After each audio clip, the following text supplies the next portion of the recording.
सुप्रभात बच्चों। आज हम साहिर लुधियानवी रचित भारत माँ के राज दुलारों पाठ का अध्ययन करेंगे। बच्चों, प्रस्तुत कविता का मुख्य उद्देश्य है छात्राओं में राष्ट्र प्रेम की भावना को विकसित करना। काव्य पढ़ने से पहले हम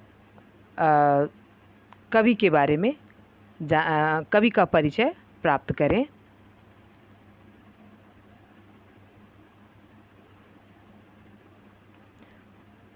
उर्दू के मशहूर शायर साहिर लुधियानवी का जन्म सन 8 मार्च 1921 को तथा मृत्यु 25 अक्टूबर 1980 में हुआ था। मतलब ये एक प्रसिद्ध शायर थे और गीतकार भी थे। उर्दू के साथ साथ ये हिंदी जगत में भी बेहद लोकप्रिय रहे। उनकी गज़ल और नज़्मों में भारतीय उपमहाद्वीप का दिल धड़कता है। उन्होंने हिंदी फिल्मों के लिए भी बेशुमार यादगार गीतों की रचना की है। प्रगतिशील कविता में उनके योगदान को भुलाया नहीं जा सकता। प्रस्तुत कविता में उन्होंने भारत की खास पहचान, सर्वधर्म समभाव और यहाँ की सबको साथ लेकर चलने वाली संस्कृति का गौरव गान किया है। एक प्रसिद्ध शायर हैं, इन शायर थे और गीतकार भी।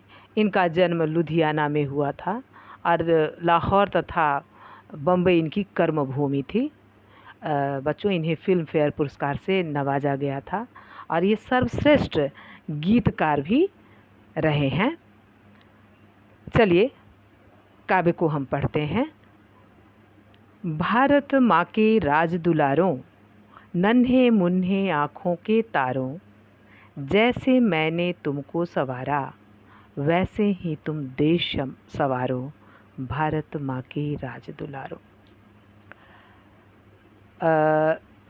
इस कविता का उद्देश्य है राष्ट्रता और प्रेम और सद्भाव का संचार करना, सबको साथ लेकर चलने की भावना। कवि भारतवासी से देश संवारने के लिए कहा है। भारतवासी से यानी भारत के सैनिकों को, भारत के वीरों को वो कह रहे हैं कि तुम देश को संवारो। ऐ भारत माँ के राज दुलारों, ऐ भारत के वीरों, भारत के नौनिहालों, तुम नन्हे मुन्ने आँखों के तारों। आप क्या हो?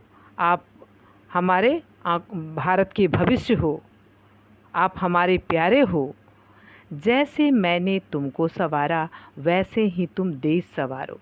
जैसे मैंने तुमको संवारा वैसे ही तुम देश संवारो। मतलब यहाँ पर कवि कह रहे हैं कि जैसे सबकी निगाहें तुम्हारी तरफ है, जैसे भारत माँ ने तुम्हें संवारा, मतलब तुम्हें अन्न जल देकर तुम्हें पोषित किया, तुम्हारा लालन पालन किया, तुम्हें धन धान से पालन पोषण किया। तुम भी उसी तरह से भारत माँ की शोभा बढ़ाओ, उसी तरह तुम भी देश सेवा के लिए अपना सर्वस्व अर्पित करने के लिए तुम तैयार रहो। ये जो है एक छोटा सा बस्ता, इल्म के फूलों का गुलदस्ता। कृष्ण है इसमें, राम है इसमें, बुद्ध मत और इस्लाम है इसमें। ये बस्ता ईसा की कहानी, ये बस्ता नानक की वाणी।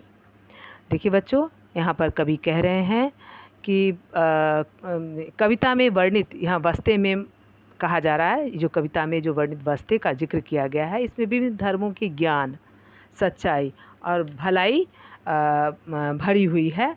तो वो कह रहे हैं कि कवि ने भारत को एक गुलदस्ता माना है, इस इल्म के फूलों का गुलदस्ता, मतलब ज्ञान से भरा हुआ यह भारत क्या है?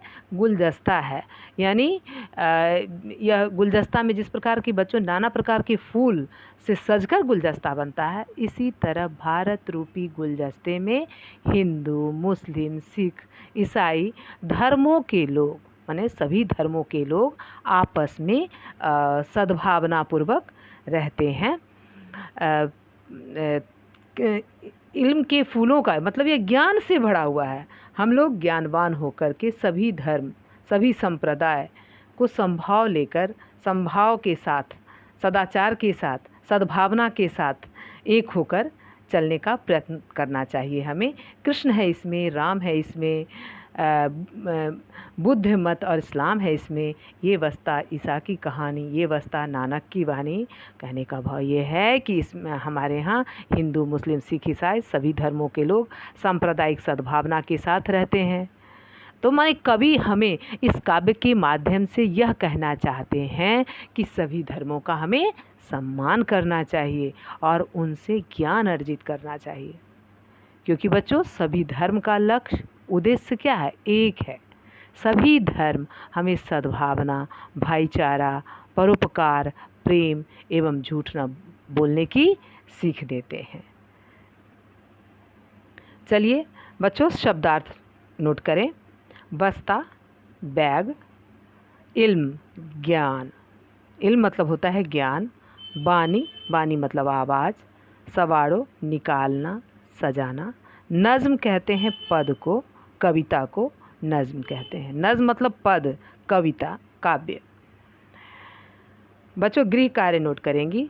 पहला प्रश्न, भारत माँ के राजदुलारों किसे कहा गया है?